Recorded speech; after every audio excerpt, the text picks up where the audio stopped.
Live from the Pathway Studios in Johnston proper.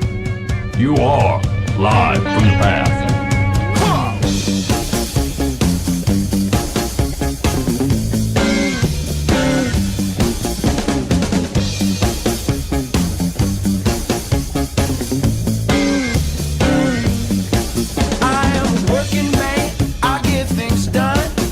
And you're listening to Live from the Path. We're coming from the Pathway Studios here in Johnston proper. Well, hey. So, oddly enough, so we're starting the show late because we got into some sort of. It was a debate. It wasn't a debate really. It's just discussion based upon Boo was in a ethics class. Yep. At school, and the question was about can there be a moral authority? Where does that type of authority come from? Yep. That kind of stuff, right? Mm-hmm. And then it devolved into ultimately the ruination of Europe. So anyway, things you would have heard had we turned on the microphones earlier. You're welcome for not turning the microphones on earlier, because you have probably either already taken your college ethics course and did wonderfully, or you're never going to take one and don't care. And we appreciate you either way. So the underlying assumption or the underlying question when it comes to God as a moral authority, and that hinges on a lot of the prime concerns that people have about the God of the Bible. So, like things that they're uncomfortable with. Did God order the killing of the Canaanites? Did God? Why was he okay with sacrificing? Anyway, all the different things that are in the Bible, right? What? Well, I didn't know if you were going to finish that sentence. I just heard, was he okay with sacrificing? Sorry. I moved ahead like two other examples, and then I forgot where I was going with it was the sacrificing Isaac? Yeah, sacrificing Isaac. Okay. That's where I was going, and then I moved. I had like two other options in my mind, and then I couldn't. That's because there's already been 15 minutes of this conversation. That's right. I couldn't make I'm really my way back. distracted because one of our cameras is looking at a blank arm, and one is looking at Buva, and none is looking over here. No, yeah, there's one on, Dan. Well, not. You're on the bottom. There, we gotta get Nick. Yeah. Boo, now did two you on me? Did you put is that two not what you to wanted? you? Is that not what you wanted? Okay. No, put one on Nick. Nick Harris is over here alone in the dark with no cameras. All right. There, Hey, Nick Harris, here now I'm engaged because ADHD prohibits me And from now it paying doesn't look like attention. I'm wearing a bikini any longer. All right. Anyway, so that's not what we have going on Now the I'm show distracted today. again. So Dad and I had opposite reactions to that. I looked the other direction intentionally. I didn't say it in a positive way. I'm not attracted or anything. I'd hope not. All right. Dan. So here's what we got going on the show today. There was an article in the Huffington Post this week about Jesus being the first transgender man. I read that. Did you? Dan, did you read that one? I don't know why I read it. I don't know. Why would I read that? Why would you read that? I don't know. I just wanted to see how ridiculous are you people. Yeah. I can't wait to read it tonight. Yeah. So we're going to take a glance at this, and here's the point: is not to discuss the veracity of the article. My question is probably three deeper, which is like, what is the thing here? There's some of the things that I don't quite understand, like of people who want or otherwise reject Jesus. I like that they put a lot of effort into something that they don't think is true, and so I don't know. I'm just kind of We want confirmation from someone we don't believe in. yeah. So, wait. Wait. Okay, yeah. Like if we're the group of fools, like here's the deal. I don't go around poking groups of fools, trying to get in some kind of argument with them. In fact, Paul warns Timothy of that very thing. You see a gaggle of fools, you leave them be over there. Don't get tied up in their word stuff, their genealogy business. Stay out of kind of those types of arguments. Just not your business. I don't care if Santa Claus really approves of what I'm doing today. Yeah, that's a good point. Because well, I'm not going to say out loud, but I have some doubts. I just don't care about his opinion. His opinion is not important to me. Yeah, he's on the level of a Yeti. So why would the Huffington Post, to put in energy into, oh, by the way, Jesus. Well, that's a name drop right there. Yeah. Like, I read it, I guess, but here's the thing: is like, yeah, it's about hits. It's not necessarily whether or not you like the article. Well, they're getting money. Articles you like are the worst. about Articles you sales don't revenue. like are the reason you do it. well, so let me. Hold on. Let's read a bit of the article first, because then we're going to come back to that point. All right. Okay. So it was the article titled "Jesus, the First Transgender Man." The current flap in conservative Christian circles about bathroom access. That's not current. It's like a year old. Is a bit baffling. They shout about God not making mistakes, as if God only works in binaries and anything falling outside of black and white cannot be from him. But we don't have a black and white God, semicolon. Creation is so full of color and variation that it's incomprehensible how we Christians struggle to pare him down to the limited palette of our individual expectations. Well, this is a we and our I conversation. noticed that. So they're calling themselves Christians. Okay, interesting. The author. The worst offenders are the Christians. That is not a... Never mind. Who claim to take the Bible literally. Of course, they don't actually do that. Unnecessary semicolon. I can't take this whole article. They impose their own filters on stories and phrases to fit their particular ideology. If they really did as they claim to do, they would quickly see that Jesus must be, by their own exegetical rules, the first transgender man. Let's take a look at what the Bible and Christianity tell us. The teaching of the church from ancient days through today is that Jesus received his fleshly self from Mary. The church also teaches that Jesus is the new Adam, born of the new Eve. Now, Eve is a fascinating creature for many reasons. The Bible tells us she is the first example of human cloning, which I touched on in this post. But the fun doesn't stop there. Were you having fun in that sentence, Booba? It's the first example of human cloning. Well, I mean, he did take the rib and produce another human. Agreed. So, I mean, that's clever and everything. I don't know about the fun part. But the fun. Oh yeah. Let's see. If we take the Genesis account in its what? That's a like who? I'm sorry. I'm just getting distracted. Read the article, Ben. In it is literal meaning. A possessive it's doesn't split, Bova. I can't trust the contents of this article at all. Agreed. Okay. I thought we started with that with the premise. As conservative Christians demand that we do, she's also the first case of a transgender woman. God reached into Adam, pulled out a bit of rib bone, and grew Eve from that XY DNA that into Adam's companion. She was created genetically male and yet transformed into woman. She's got us there, Booba. No. I feel like we're pinned on a wall here. Oh, like one of those totally. malls that people look at in junior high science. This isn't God that we're talking about here. This is some weird geneticist. Yeah, I mean, when you take a DNA from a man and you ultimately create a new human being, which is generally birth and all babies happen, they do all end up transgender ladies. And clones of each other. Yeah. Anyway, okay. Then along came Jesus, and the whole pattern is both clones. repeated and reversed. The first couple's refusal to cooperate is turned around by Mary's yes, and the second act of cloning occurs. The Holy Spirit comes upon the second Eve, and the child takes flesh from her and is born of her flesh, born with XX chromosome pairing. Why is she saying that?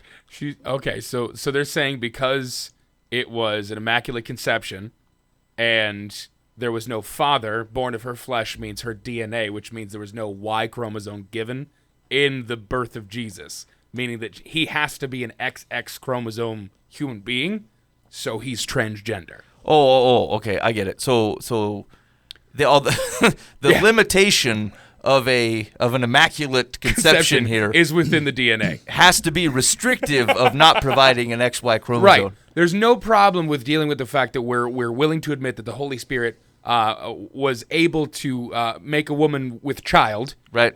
No problem with the science of that statement. But we have a problem with the science of, well, that child can't be a boy. Has to be off the table. Has to be an XX chromosome, therefore cannot be a male.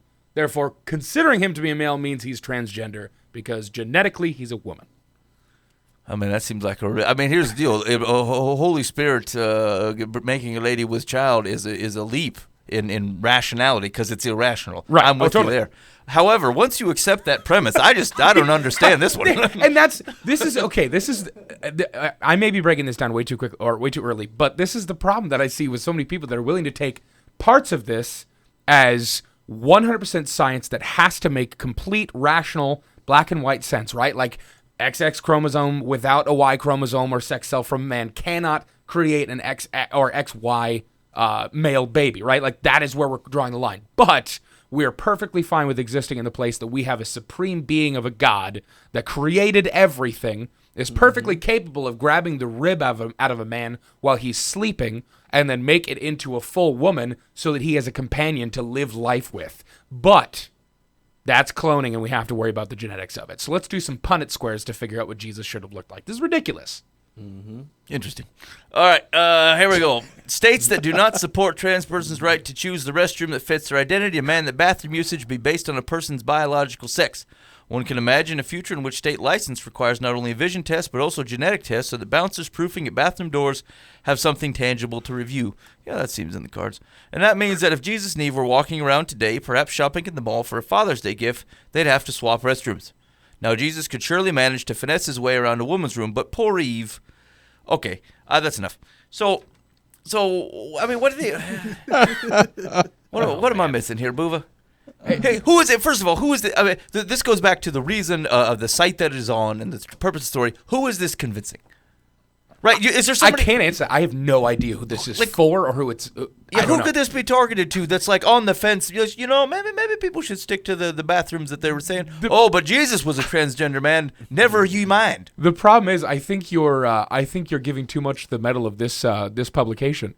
I think they don't have to have a target audience any longer to change minds. It's no longer about changing minds. It's no longer about being informative or about bringing new light to certain things that they didn't know. It's about hits. It's about clicks. Well, right, but like, and I'm going to ignore for the fact, for the moment, that I clicked on this because I agreed. No, it works. Is the problem? Well, so move one step back. Why do websites care about hits? Money. Why? How does it get the money? Well, ultimately, the more hits they have, the more they can start selling their product. If that's with advertising or that's with certain people, the more their popularity is, the more they can charge to get money. For people to advertise, right? Right, like exactly. That's how they make money. Completely. Now, here's the thing. Let's say I go to this website and I'm like, oh, Jesus is a transgender man. What the flying hell's going on in there? Right. I'm not going to buy anything here. Right. Yeah, exactly. I'm not going to decide to like renew my Amazon Prime subscription because I found out that Jesus was a transgender male. Like that. It doesn't lead to that. But, however, you're a rational person. I think that we're operating under a false guise if we think that the people that come to this are going to be rational people. Yeah, I guess what I'm saying is those like with articles like this, if you're a person who buys advertising online, right, and someone goes, hey, man, I got 10 million hits, and like 7 million of those hits are from people who are going to disagree with your article and are not going to hang around the site looking for other news to read. Like, I feel like your advertising dollars are overinflated. Well, let's say you're an advertiser. Who do you advertise, or what company advertises on an article like that? I mean, I'm just trying to think strategically. I mean, it's probably not. They're probably not going to sell a lot of rainbow flags because they're probably not the ones looking at the article. Yeah. Maybe a Bible website. Let's see. Hold on. Here we go. The top. See now. So I think. So here's the problem with some of the website traffic is like if you buy Google, if you go through Google and you do AdWords and stuff, it's not like you don't get to pick specific articles, right? It just looks for does it for you relevant content because the top one here is bookstore.com. Everything you need for campus life. Shop the bookstore. So people who buy books read articles. Mm-hmm. And then there's the Rumpelpimple, The Adventures of Rumpelpimple, but that's her book. Rumpelpimp? Yeah, Rumpelpimple? She wrote books about Rumpelpimple. Interesting. The person who wrote the article did? Pubescent child? Yeah. Suzanne DeWitt Hall. Anyway. I just think it come down to what Jesus said. Like, we all are sheep, basically. Like, like, all the devil do is switch everything what God do. Like, they don't care that what they putting out. They know they not going to get everybody's attention, but the people that they can get, that's what they stick to. The same job we have. Like, we know we're not going to be able to bring everybody to Jesus, but the people that we do, we happy about, like. So, I mean, I just think that we sheep and people just draw to the wrong things sometimes with lack of information, I guess. Like, that's true. I mean, like it's not like it's well argued, right? Right. Like it's a shallow premise that people can be like, oh, like if you're not paying attention, you're just like, oh, okay, I see what you're saying. Maybe. Immaculate conception, XY chromosome. Yeah, Okay. I don't get that at all. Okay, I don't understand anything about but chromosomes, but I like it. That affirms what I think about the transgender debate, and so okay, Right. I think I'm good with it, right? And so, the follow up question with that. So I would say this is largely worthless. This is not changing anybody's mind. However, it helps affirm people who wanted to know this anyway. And it was weird. I was reading a study for last week, and it said that it's extremely difficult. Like in your mind, the way that your mind is kind of formed and the synapses and stuff work, to learn information that you think you already know, because you won't pay attention, right? So like if you're hearing somebody talk and you're like, yes, I know where this is going, or I know this line of thought, you simply will not learn anything new, even if there's new information being spoken, because you're under the premise that you already understand these things, and so. This is not intending to convince someone of something that they don't already know, right? Yeah. It's not a law. It's not a good argument. It's not well formed. It doesn't handle rebuttals. Like it's not intended to do that. It's intended simply to affirm something that someone already thinks, using something that they think would be a gotcha at someone who disagrees with them. right? That's kind of the point. Yeah. So the question then is, how do you make sure you're not doing that from our perspective? Like, what do you got? Faithwire.com, the Christian Post, like Right. even stuff, sometimes Christianity Today and stuff like that, right? So, or Godvine. Every freaking 10th thing I see on Facebook, some jolly who's got something from Godvine about something going on. It's like a YouTube for God videos. Oh, okay. So, and they're not implicitly bad things, but like, how do you make sure that we're not doing the same thing? Like, we're just puffing up pieces to say, see, Tim Tebow loves Jesus. That's why he hugged that old lady. And then, like, that's why you're wrong about Tim Tebow.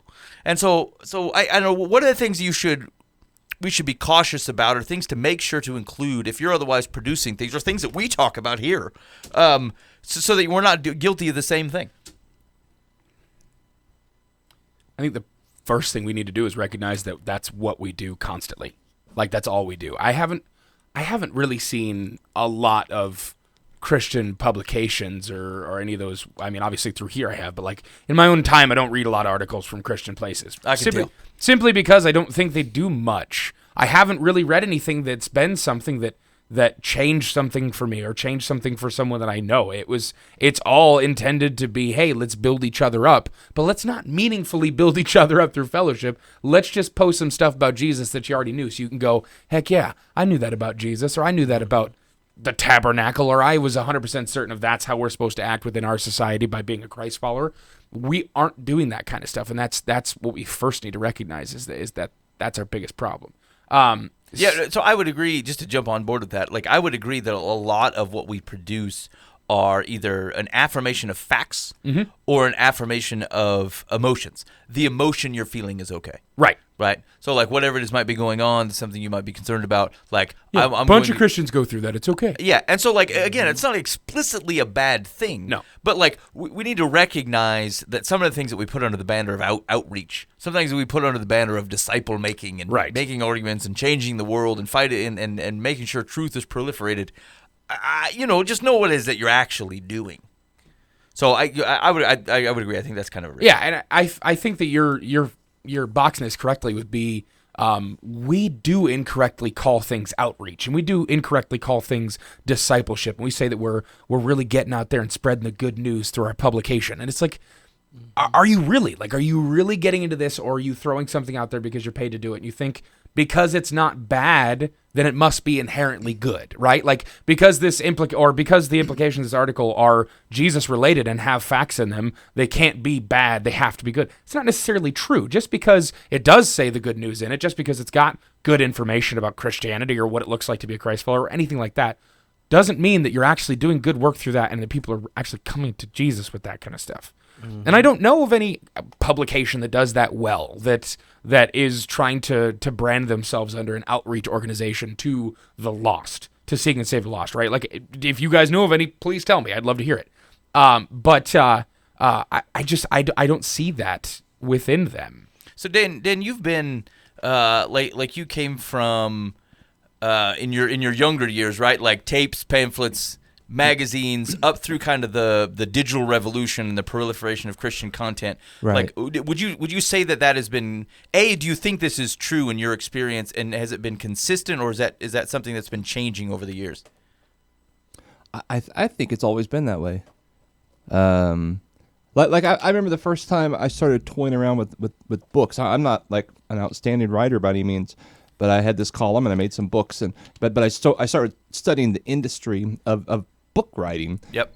And it was, to be honest, it was really hard for me to read books after that, because I thought, well, any Yahoo can do this. I mean, all they need is a little bit of marketing and someone who says, hey, we're going to make this sell, and that's how it sells. You know, it's not that the content is any better than some other Joe down the road who could maybe write even better, but they don't have the name, they don't have the marketing. And so it's kind of true with everything. I mean, like it's all about getting the clicks, getting the attention, getting the people to look at you or to buy your product or the advertising that goes with the product, and so everything is more geared toward that than the actual content of we're trying to really help people out here. I mean, they hope to do both. I'm not saying it's all bad. No, right. evil. Intentions are certainly good. Right. I mean, they have to make a living. I mean, I get that. Yep. But it is a little disheartening,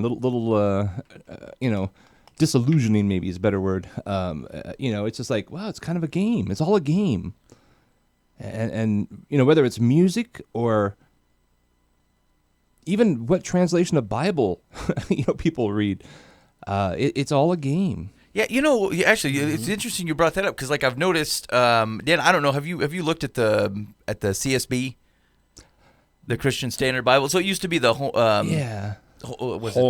Yeah, Holman Christian Standard Bible.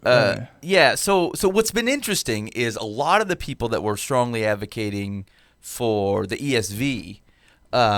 Like I've noticed quite a few of those guys writing articles in support of, doing podcasts and stuff in support of the CSB. And I don't know. I mean, I got like a promotional copy. It seems okay. I mean, I didn't know I was blown away or anything.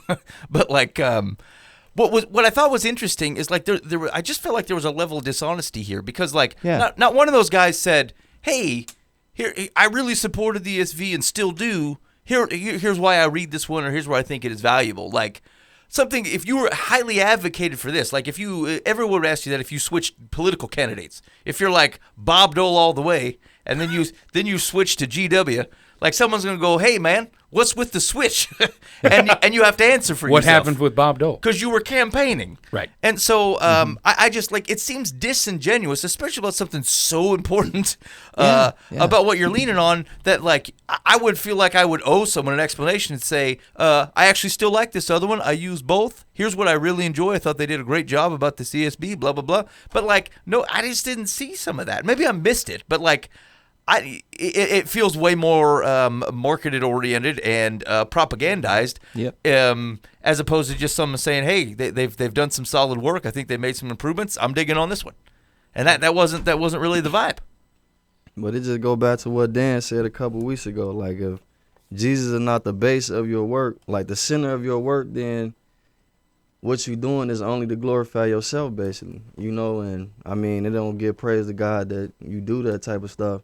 Like, because it take reading the Bible daily. Like, if you're not doing that, then you're not inspired by the Holy Spirit. So, therefore, you're not really, you just doing something. Like, you have to be in your Bible daily. Like, it's a moment-by-moment type of thing. And, like, most people like that, they don't really grow later on, like, mature in the Bible because you get to a certain point sometimes where you feel like, back to what you said, like, something, so it's not really intriguing to you anymore. Yeah. So if you're not really focusing on the Bible every day to learn new things and be guided by the Spirit, then what you're doing is not based around Jesus, and it's just work, that don't mean stuff is meaningless. That's true, and so I think where there's a connection here, even to the broader world. I work in a corporate environment, and one of the things that we've been looking at pretty firmly over the last few years is like what are our measures of success, and are they the right measures? Now, every reasonable person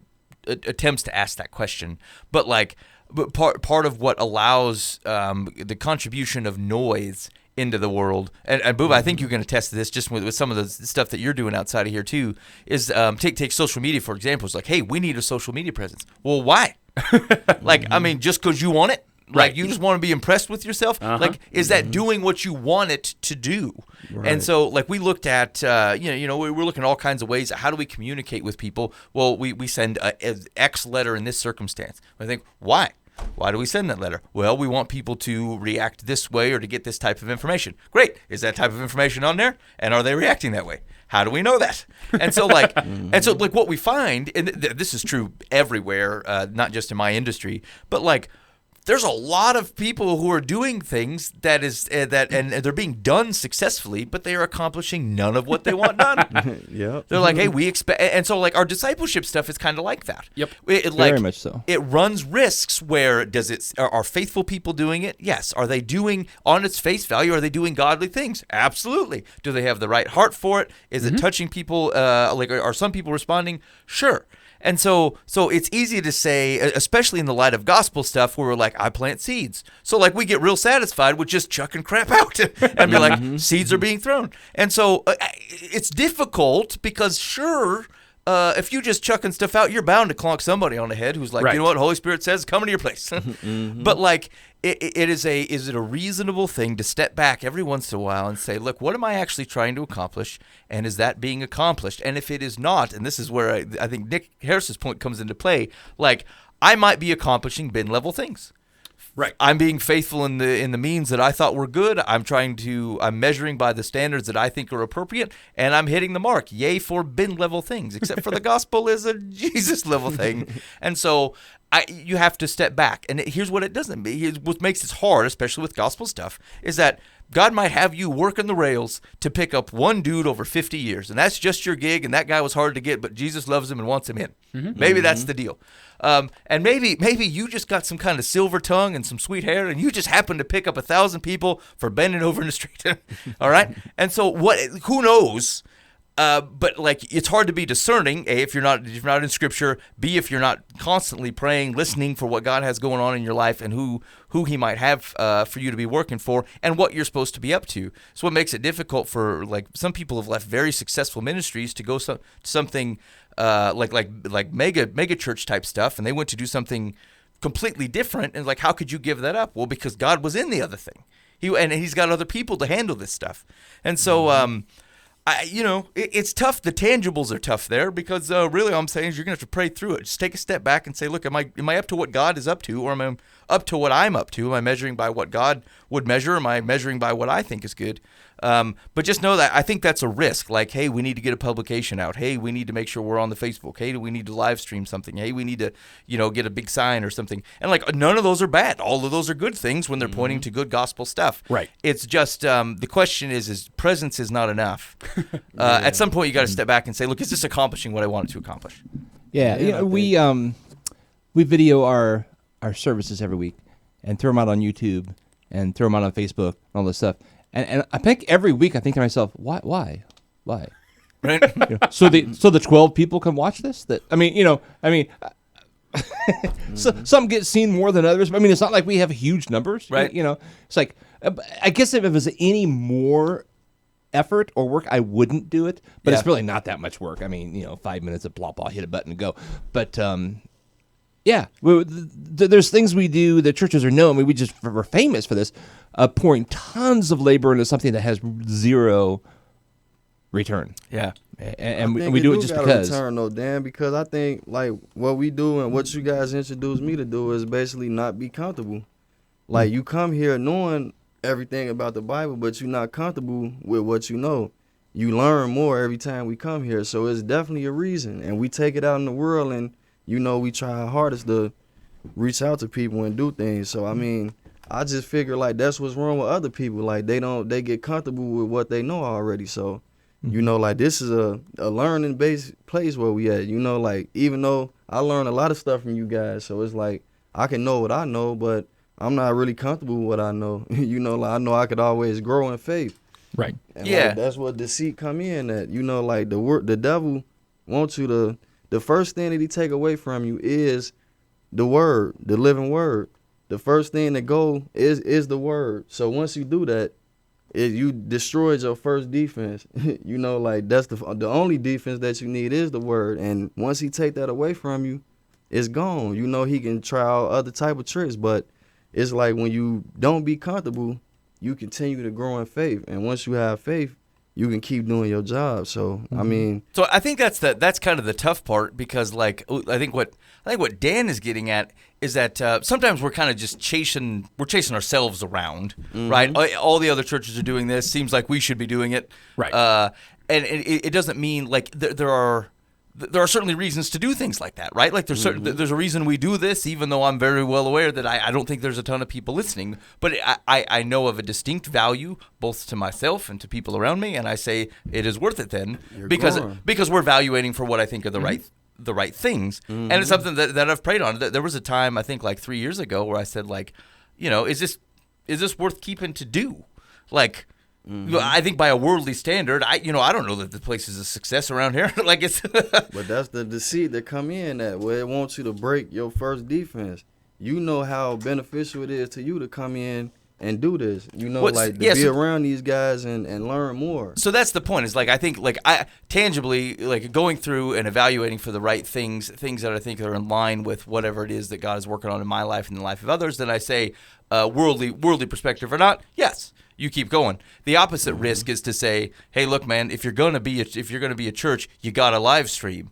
And like I think what Dan's point is like, well, I don't know, that may not be true. Like, it may be valuable. It may not be valuable. Are we evaluating it through the right lens as opposed to, well, these are the 10 things that dude on internet says you need to do. Dude could be dead right in his context. Is that right in everybody's context? So it's like, it's just taking the time to step back and saying, why are we doing what we're doing? Are we putting the resources in the right spot? And are we measuring things by God's standard and not our own? And then maybe all 10 rock, maybe 2 of his list are rock, or maybe his list is terrible and you got to create your own stuff. And so that's I think it's asking the right question of yourself, asking the right question of God, and then be willing to say, look, if God says, look, I don't care about that YouTube, then we're like, okay, we're just gonna stop. We don't care. Right, and I think the reevaluation of our practices when it comes to discipleship or when it comes to just outreach and stuff like that, I think that's important because we get this. We are bad at this as a church, and I mean this as the whole entire American church. We are bad at this because we cookie cutter our outreach. Like, we think that, you know, like you said, if one church live streams and does that, we should all do that. And if one church has a cookie ministry or whatever that does cookies every Sunday, that we all should do that, and all this different stuff. But we get stuck in the traditions of trying to keep up with everyone else rather than actually trying to evaluate what we're supposed to be doing from God's perspective and listening to what he's got for us. Because, I mean, we may be really great at live streaming, but we're not really good at stopping on the side of the road and helping somebody who's got a busted down truck.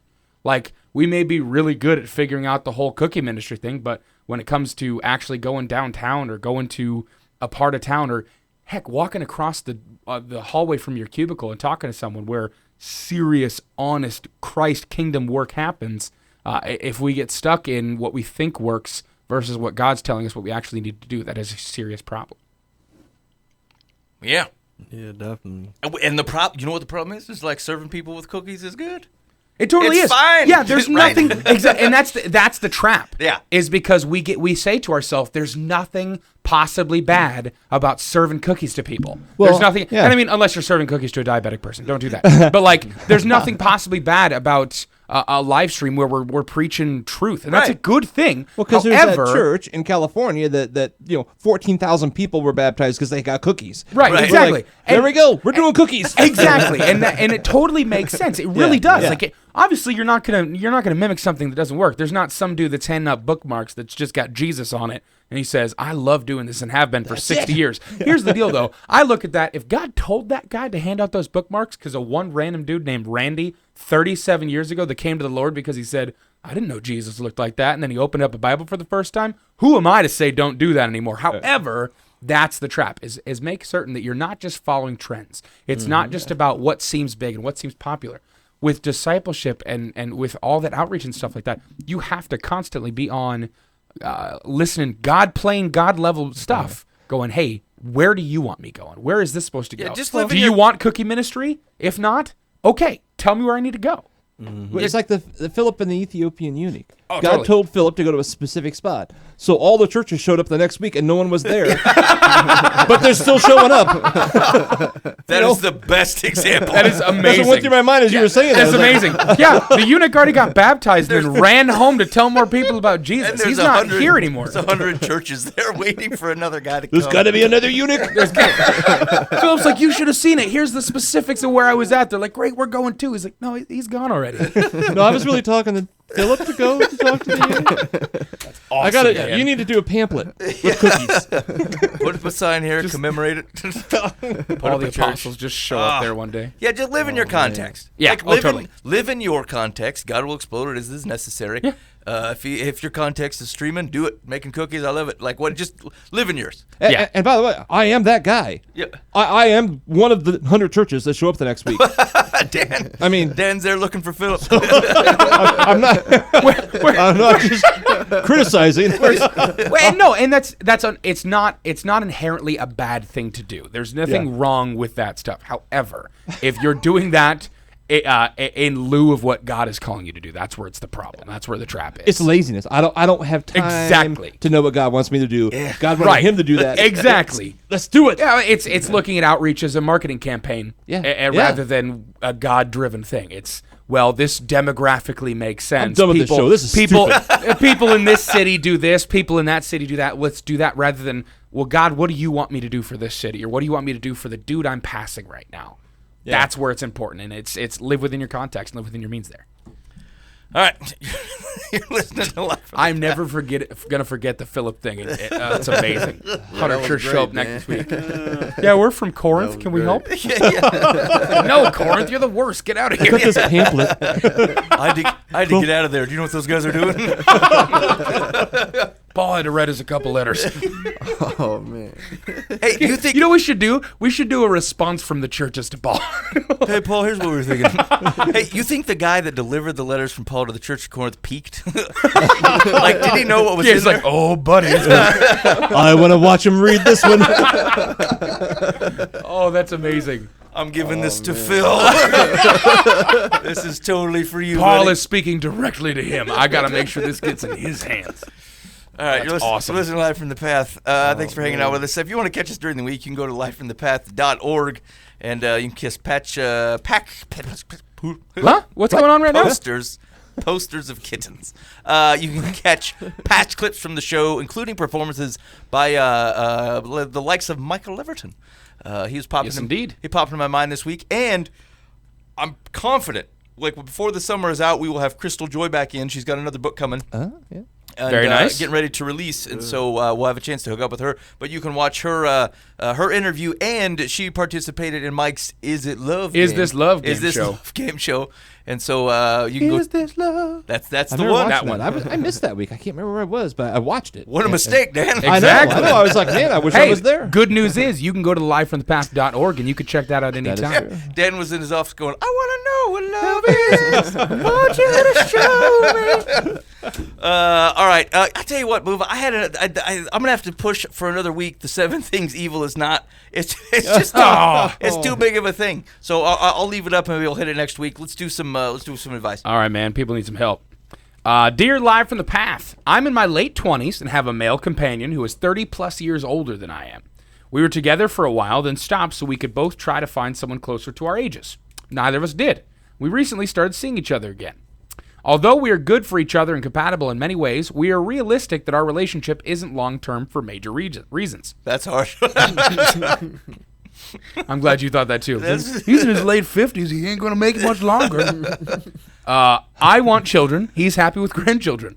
He wants to travel after retirement. I'm just starting my career. We live for the moment and don't dwell too much on the future. My problem is, this time I'm really falling in love with him. Last time I was reluctant to become emotional because I was afraid of getting hurt. But this time I'm all in. Can any good come of this? We meet each other's relationship needs in the here and now, but is the end just heartbreak? It is every time. That is the most bleak thing I've ever Well, heard I'm you just say in saying. this entire radio show. We take vows till death do us part. I mean, I could get hit by an ice cream truck tonight. That doesn't mean I shouldn't Okay. get married. I guess that's my point. Okay. You know, I thought you were just trying to advocate that every relationship is going to end with hurting you. it is. I mean, Thanks, Dan. I'm well aware that either myself or my wife will die first. One of us will be alone. Right. You know, I don't know when or how, or so that's not a reason to not pursue this. I mean, they are in different stages of life, but there's no biblical like, hey, don't do that thing. It's more, just go into it, enjoying every moment you got, knowing that you might not have as many as, and you might get to do it again when with the next guy. I suppose I don't have an argument against that. Yeah, I mean, Is this love? yeah, I mean, so like the some of the more practical things that she mentioned, I think you're gonna have to figure out, right? If he wants to go traveling and she's working, I mean, what are you gonna do? You all right with being gone, or what's the? Yeah. So I mean, I think you need to answer those questions. But I mean, here, actually, I'll put it this way: if you can figure out a way to resolve those types of questions, then I think you're going to be just fine. Yeah. Like if it's something where that seems like an argument and it's not something you're going to be able to resolve, it's a pretty good indicator that you shouldn't latch on forever. Yeah. Put God at the center, fall in love with each other, get married, and be happy. Yeah. Yeah. Boom. All right. It's time, or Secular says, it's time for you to start compiling a list of the pros and cons of this romance. You and this man are at different stages of life. Dan, did you write this? And have very different goals. If you really want to have a family and a career, you will have to sacrifice something for it. And that something may be devoting much more time to this man. Sorry, but something's got to give. Well, yeah. I mean, that's true in every relationship. Yeah. Thank you for quoting 3 romantic comedies in your answer, Secular. Just write down 10 things you hate about him. Nice. I mean, what is the deal with the? I can't remember. If he's content with grandchildren, does it imply he already has children? Right. Yeah. Or I mean, Is he saying he doesn't want children now? otherwise, what's the difference to him? Right. Well, maybe that's a deal. Is this dude's already had kids, has them, and is out, and she's wanting to start a family of her own, not taking the kids from his previous relationships and start like a 50-some-odd-year-old dude starting fresh with a baby. I have no desire to do that. Right. Like that's You rough. do. I mean, I'm a 25-year-old dude, and I love kids, but that Yeah. sounds exhausting right now. I can't imagine being double my age plus and then going, all right, I'd like to start this over again. I just want to have a good bowel movement every day. I don't Right, care Dan. if this kid's around. Yeah, Dan. Dan, I bring just it wanted home. to sound old. Dan Hey, I hits always a talk high about bar it all the time. Secular says Dan just wants a good bowel movement. All right. You ready for another one? Yeah. Dear Live from the Path. Recently, my husband and I were walking down the sidewalk in our neighborhood and came across $160 in cash strewn all over the ground. Hey, What? Sweet. That's like $100. Oh, wow. Okay. We picked it up, and as we were doing so, our neighbor came outside. We knew her husband had just gotten home, and the money was near his car, so we asked if it might be his. We handed her the cash and told her to let us know. I feel like that could be handled very quickly and just by going, hey, is this your husband's money? Yes or no? But whatever. 2 weeks have gone by, and no one has claimed it. Well, of course not. Our neighbor still has it in her possession and has mentioned in passing that we should spend it on toys for our kids or food/drinks at the next get-together. Oh, here we go. While I think these are okay ideas, I'm a little bitter because my husband and I found the money, and I feel we should be the ones who get to keep it if no one comes forward to claim it. I don't want to damage the friendship we have with our neighbors, but I feel like we're losing a bit. What do you think? I was really hoping this was going to be an altruistic thing that's just like, hey, man, shouldn't they be calling the authorities or figuring out what to do with this? It's like, no, that money's ours if no one claims it, right? I mean, if it's outside in the lawn and it wasn't the neighbors, obviously it's not, or they would have said, oh, yeah, that's ours, then it is kind of weird of the neighbors to keep it. Yeah, maybe they spent it. I was going to say, that's the they perfect don't have ruse it right there, anymore. is if you have a trusting friend, you're just going to keep going, oh, nobody's Hey, claimed it yet. someday. We'll see next year. It's like 30 years from now. Janice, we spent that back in 2017. I don't know what you're talking about. It was a good Yeah. time. It was a great time. We spent it on toys for the kids. I mean, do they bear any responsibility for being really weird about how they've gone about this? Like, why? I wouldn't just hand it to them. Right, I like would Bova's check. example. Hey, did your husband drop 160 bones? No. Let me go ask him. Not, hey, take this money. Let us know if you're going to keep it. Yeah. Yeah. I feel like waiting 2 weeks is ridiculous. Like, I'd want to know the next day. It's like, hey, you remember that over $100 I found and handed to you? He was home. was right. Just yeah. wait. Unless it's like, okay, unless this is like Forrest Gump and you have to go on a run to get to the end of the driveway to talk to your husband. I get that. Maybe Right. I'd be willing to run down a driveway for $160 though, just saying. Yeah. I feel like that's a ridiculous way to do this. Hey, we're going to send you this $160. Send us a fax or like a carrier pigeon. Let us know if this is your husband's or not. We'll await your letter like we're crossing the sea for It's you. like a reverse fraud. Like, it's how you defraud people. Is you send them crap in the mail. I'm like, well, you kept it, so you owe me $28. But they've done the exact opposite in the most foolish way possible. right. Yeah. Who hands over $160? So here's I the thing. think that was somebody that just had a good heart, but just put themselves in the wrong Right. situation.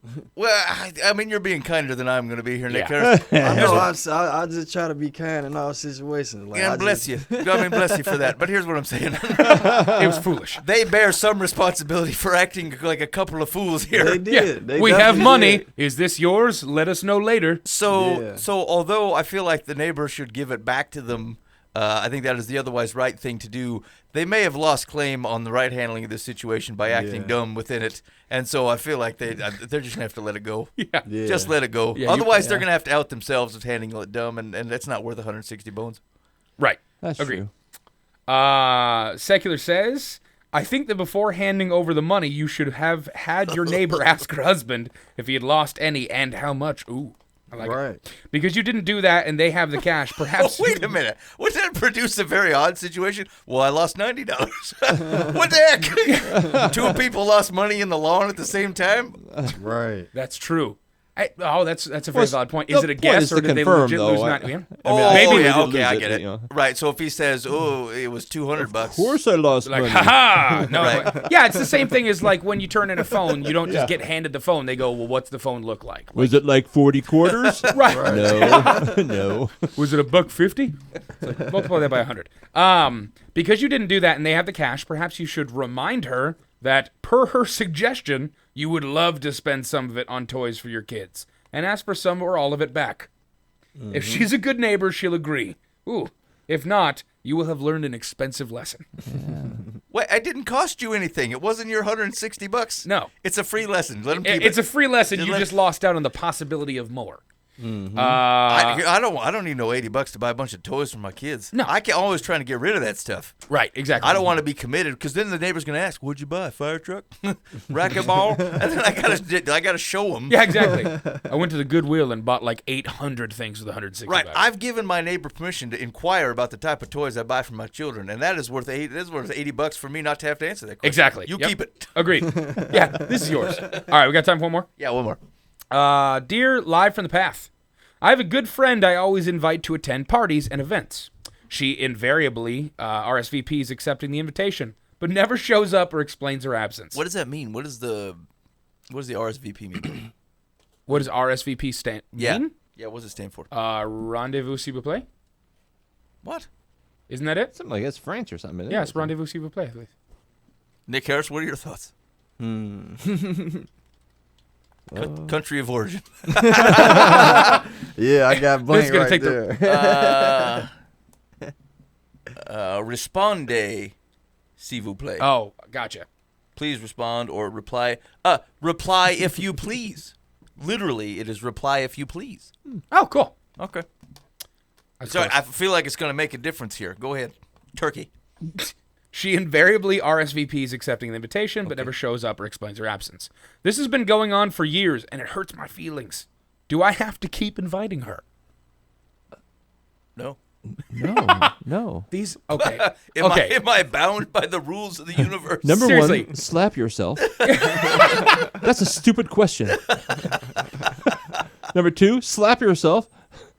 You're still inviting her. These I have to say, I love when we get Dear Live from the Past that are deep and we really have to break stuff down, like and really, really have to figure stuff out between us. But like these ones are always my favorite of like, I'm hosting a party and Carol brought over something to cook. Should she be cooking it in my oven or should it have already been cooked? It's like, how catty are these old biddies sitting there? The color of her rollers don't match my ceramics. Right, exactly. Like seriously.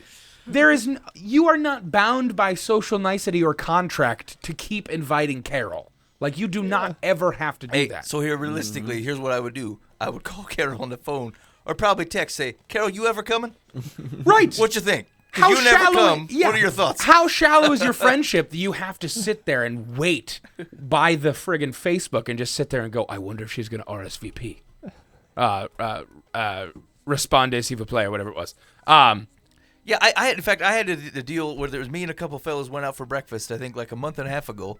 And the one guy, it had been 20 minutes. And you know what I did? I sent him a text. I said, hey, man, you coming? Because you said you was going to come. You going to come? Right. No, I ain't going to make it. Okay, cool. Yeah. We're and going to that's hash the end brown of it. without you. Right. Yeah, and that's the end of it. It doesn't have to be like, well, you will never be invited again. You're a terrible human being. I've been doing this for years. I can't. No, just stop being catty. Stop being petty. Just go, okay. Or, it's weird that what she proposed, which was, hey, can I stop inviting her? Like, my reaction would be reach out to Carol and say, Carol, why do you keep saying you're going to come if you're not going to come? Yeah, you do not have to show up to my parties if you don't. It is more of an inconvenience to me for you saying you are going to show up and Yeah. then not showing up than it would hurt my feelings for you to just originally say, probably not going to show up to that party. Yeah. If I invite a dude out for dinner and I never hear back from him, I assume he's not coming. However, yeah, we are being nice in this situation. Dan kind of wasn't. I appreciate that part. But, like, yeah, stop inviting her. Or you're ridiculous. The person who wrote this is ridiculous for going, well, I'd like to keep face and stuff like. I want to save face in this situation. I'm going to keep inviting this person, and we're going to see what happens. I'm going to be hurt and ridiculously petty about it, but I want to figure out how this is her fault, not mine. No, you're just being weird for continually inviting her, knowing at this point this is a pattern, right? This is years. You know she's not going to show up. That's what I don't understand, though. Like, how have you gone years without bringing this up? It doesn't make any sense at all. Yeah, like, do you run into Carol at a basketball game and just be like, hey, Carol, do you remember the 14 parties you haven't showed up to? Yeah, I mean, I do. I have RSVP screenshots of every one. She's got to be 3 states over. Like, if she's not, if she's in town and you've never said, Carol, how come you don't respond to this? Or is everything all right, Carol? You said you was going to come and you didn't, like a normal friend would. Like, if she's not a friend, then stop inviting her. If she's a friend, then you're a bad friend. Why don't you call Carol and see why she's not showing up? Right. In either case, if you've done either one of those two things, you wouldn't be asking this question right here. All right, Secular says, allow me to offer you some insight, oh buddy. The woman's behavior is extremely rude. Yes, no doubt. Good friends do not treat each other this way. If you're asking my permission to scratch her off your guest list, you have it. Unnecessary. Full period. No, I mean, here's the I 50% agree, but half of this sits on this woman for acting like a boob. Yeah, Secular, thank you for giving this woman more fire in her belly to make it so that she has been wronged. Ridiculous. You've been listening to Live from the Path. Thanks for hanging out with us. If that was you, I mean, you need to change your ways. It's not my problem. Anyway, if you need some more advice, or if you're in the wrong and you want to be validated in that, shoot us an email, info@livefromthepath.org. We are here to help. Hopefully Nick Harris will be here. He'll be nicer than I will.